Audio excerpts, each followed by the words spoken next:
So the Cascade Peak is 2 years old, and I have never serviced the Shock. And after taking it to Thunder Mountain Bike Park, I don't know, a half a dozen times, there's been more than one ride where I have found some float fluid on the stanchion back here. So I know my seals are blown and it is time to do a service. And we're gonna do that with you today.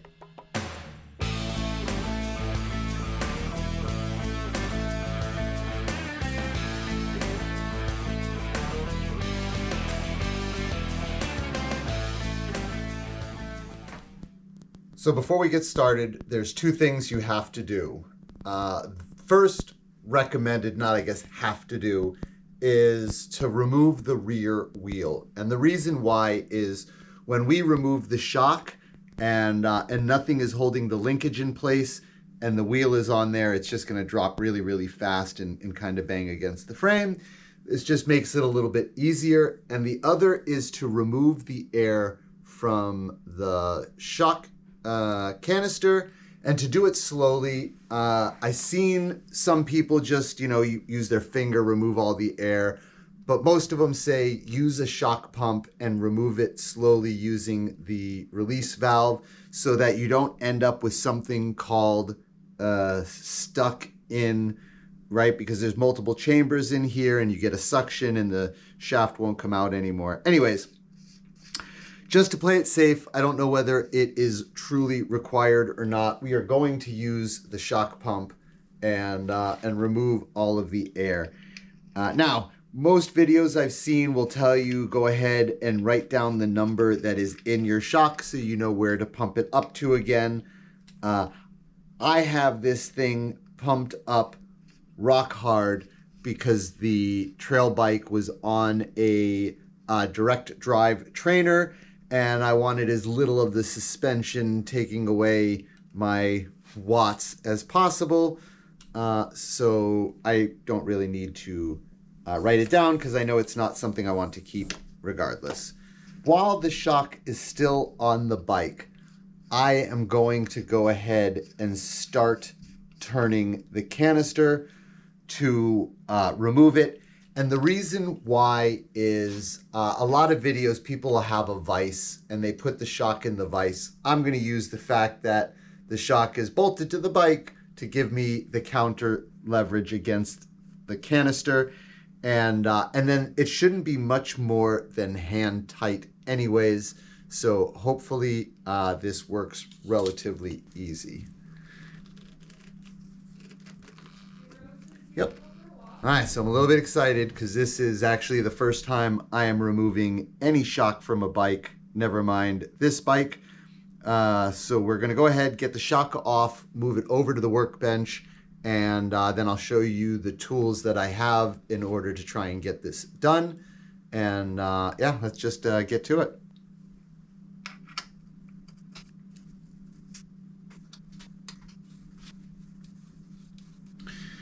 Okay, with 2 Allen keys this time, let's go ahead and just go ahead and get these removed. So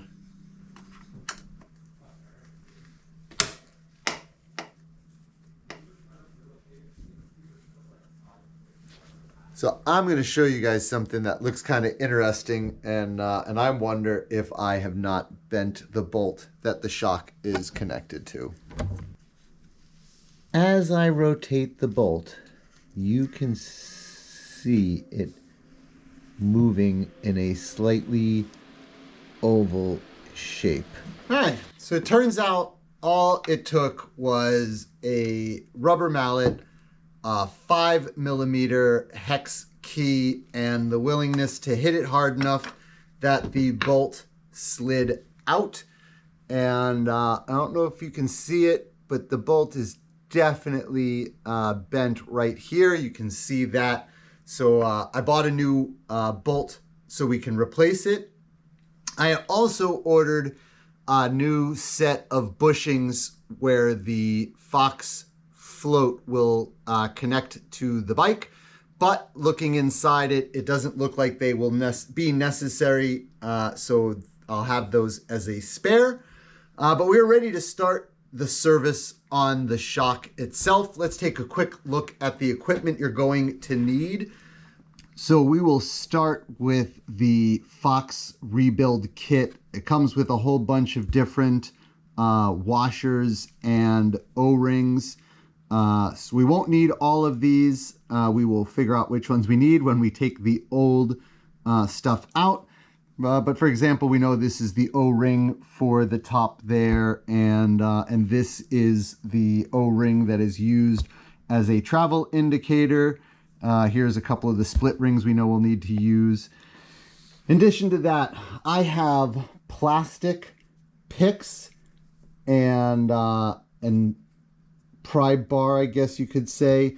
They're plastic so that they are non-marring, and I don't have to worry about them scratching the inside of the canister or the stanchion on the shock. Over here we have some SRAM butter, but you could use slick honey or slick oleum depending on the brand you want. Fox Shock, I got SRAM's stuff. Some people use WD-40, but I tend to use a dechlorinated brake parts cleaner as my cleaning solution, to go with, of course, a box of blue shop rags to clean. This is the stuff that came off the bike when I removed the shock. We'll get those cleaned up and re-greased. And of course, we have our Park Tool Grease 1000 or Polylube 1000. Right. If you remember, we already started removing the can from the shock while it was on the bike, so it should be pretty straightforward. And there we go. With all the air removed, hopefully we don't get too much of a pop. Just a little. We pull that all the way off, put that off to the side right here, and let's go ahead and get all of this cleaned. And of course, under here is where you would normally find any volume spacers for the rear shock. I did order a set of those. They should be in tomorrow, so we won't be able to finish everything today because I am definitely adding some volume spacers so that I don't have to ramp up the pressure to prevent it from bottoming out, which is what I am sure caused the other bolt to bend. So let's get all of this wiped down and cleaned up, and then we will see what needs to be done. So with all the parts cleaned, or at least wiped down, we'll start with the interior first. There are a total of 4 things that need to be changed on this. So we have these 2 split rings with a rubber seal in the middle, and then there's an O-ring inside here. So we'll start with these first, and the easiest way is if you kind of pinch the black rubber thing together. It's a little bit slippery. Ooh, well, look at that, the white one came right off, so we're going to start with that one, I guess. In which case now the black one should be really easy because we just kind of give it a little pinch and it pulls up, and then we can roll it out. And then we are also going to take this last ring off. And these split rings, I mean, you saw how easy that other one came off. Once you find this split, it just kind of pulls right off. We'll put these over here because they are the dirty ones. These are the clean ones that we're going to replace it with. But before we do, we're going to give it all one more quick wipe down. And I'm getting in that groove where those seals were because I couldn't get it earlier. We just kind of want to make sure everything gets good and clean. There we go. All right, so now we start to get into a little bit of what I've heard is recommended and what I've seen happen. So first and foremost, any of these rubber seals, I was told you should use some kind of, shock seal grease. I have the SRAM butter, but Slick Oleum, Slick Honey.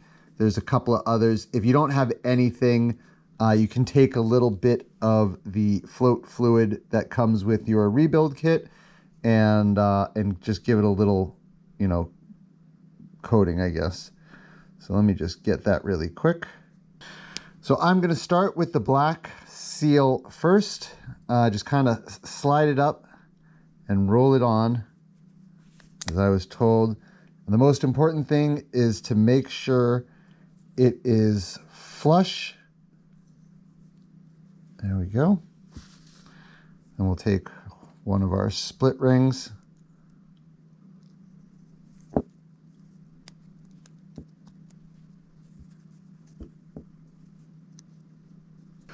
With these 3 seals replaced, the next thing is the O-ring inside of here.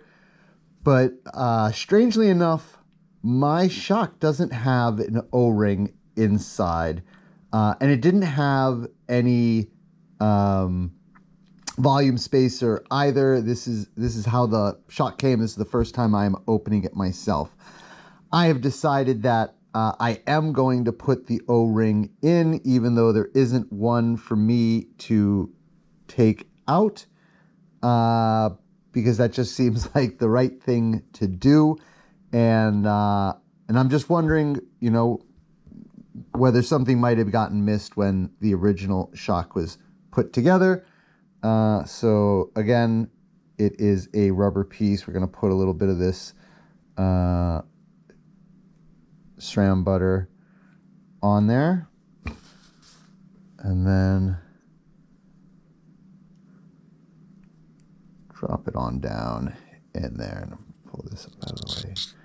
And let's see if you can actually get to see it, but you just basically should have to push it down, and there's a little lip in here that it catches under. And when the last of it does, there we go. Makes a nice little seal. So with this shaft basically taken care of, next we can look at the air can or the sleeve itself. So there are, same thing, this first one here is a dust sleeve. We're going to put that off to the side because it's the dirty one. And then I don't know if the camera is able to pick it up, but there are 2 whites with a black one sandwiched in between in a little groove on the inside. Again, the reason why I have plastic tipped,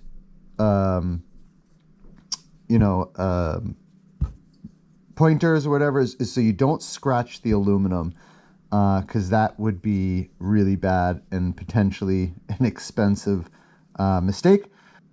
And with that said, let's go ahead and see if we can't get these things out.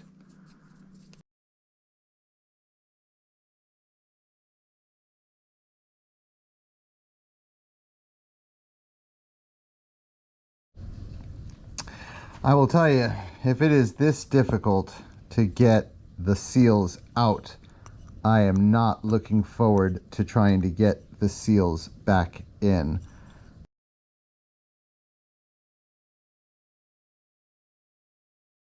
Alright, once that first seal came out, the second one came out pretty quick. I'm assuming this last one here will also come out much easier, and there you go. Push it out the bottom. And we have them all removed. I'm going to go ahead and give all of this a good wipe. And then we will get ready to put the other seals in. And all right, so we're going to put in one of the white ones first, then we'll put the black one in, last white one in last.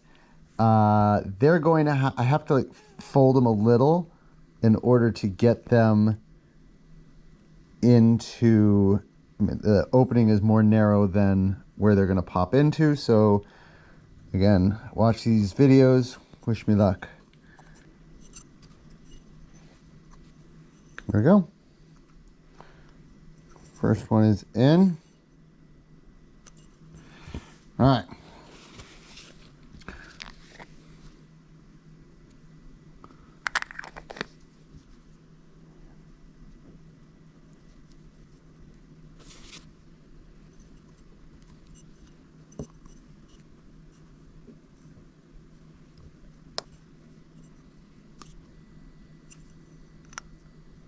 I can see the rim that it's supposed to sit in.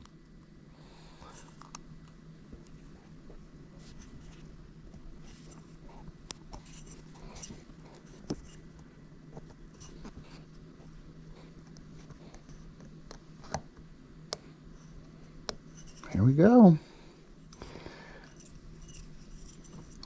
All right, on a scale of 1 to 10, that was an 8.5. It was extremely fiddly and was not easy to get lined up. All right, we have replaced the 3 seals here. The O-ring underneath we added. We replaced the 3 seals here, and then we have the dust seal is the last thing. So let's go ahead and get that little dust wiper greased up.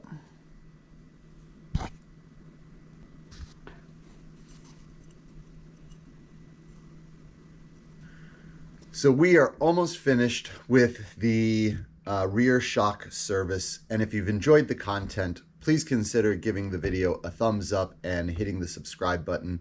It really helps the channel, and it lets me know that the extra effort I put into filming it is well appreciated. So I decided I wanted to add a volume spacer to my rear shock. If you remember, you know, when I took it all apart, there wasn't anything in there to begin with. So I did buy a full kit. It comes with 0.2, 0.4, 0.6, 0.8, and 0.95 volume spacers.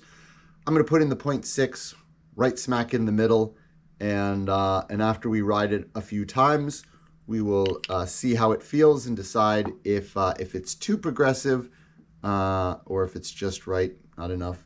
So you just, I mean, it's pretty intuitive. It just kind of slides in, and then you press it up against the top. Hopefully you guys heard that click, and the volume spacer is in, and then that metal disc will just slide right into the opening, and your rubber grommet will go down as well. To remove it, the couple videos I saw just had people either use a pair of pliers and really carefully grab the outside edge, or use a metal pick to get underneath it and pop it. It is, as I mentioned before, kind of clipped in. You could hear it audibly. If you're interested in learning more about volume spacers and would be interested in seeing me test out the different sizes and the impact on the ride, let me know in the comments below. So now we have to put the sleeve back on and add our float fluid. And once again, lots of different advice on YouTube and the internet as far as how to do this. So as an example, the Park Tools video I saw was 1 drop on the bottom, the negative air pressure side, and a line along the metal shaft on the top, and that was it. Others I saw put a line here and then half of this, or 2 cc's in the top, before closing it off. I think I am going to follow that method. I'm going to put a decent amount here before we slide the can on, and then just before I screw the sleeve to the shock, I'm going to put half of this into the top for a total of 2 cc's. The one pro tip is make sure that you have your rebound all the way open, and the trail setting, if you have a lockout on your shock, is also all the way to the open. That will make it easier to compress the shock as you try and screw on the sleeve. So yeah, let's get to it.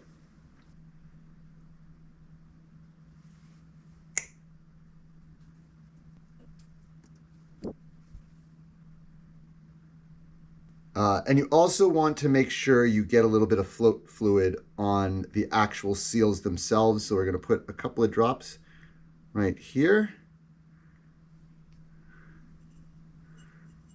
Wipe that all around your seal.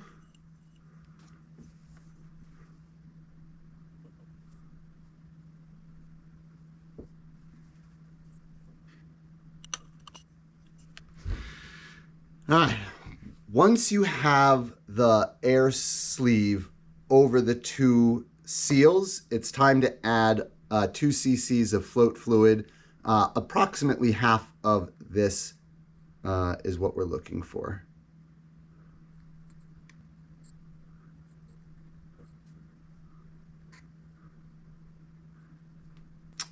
And then we will close it up. There you go. And as you can see, if you have the rebound all the way open and the trail setting to open, it is not all that difficult to get the sleeve back on. But if you are having trouble, you can always put this back on the bike and use the bike as leverage to help compress the shock, making it a little easier. The reason why I didn't do that is I am not putting the shock back onto the bike right away. I am going to continue with my winter maintenance and remove my front fork and do a lower service on the DVO Diamond D1. If you're interested, make sure you come back and check that out. And yeah, I'll see you guys next time.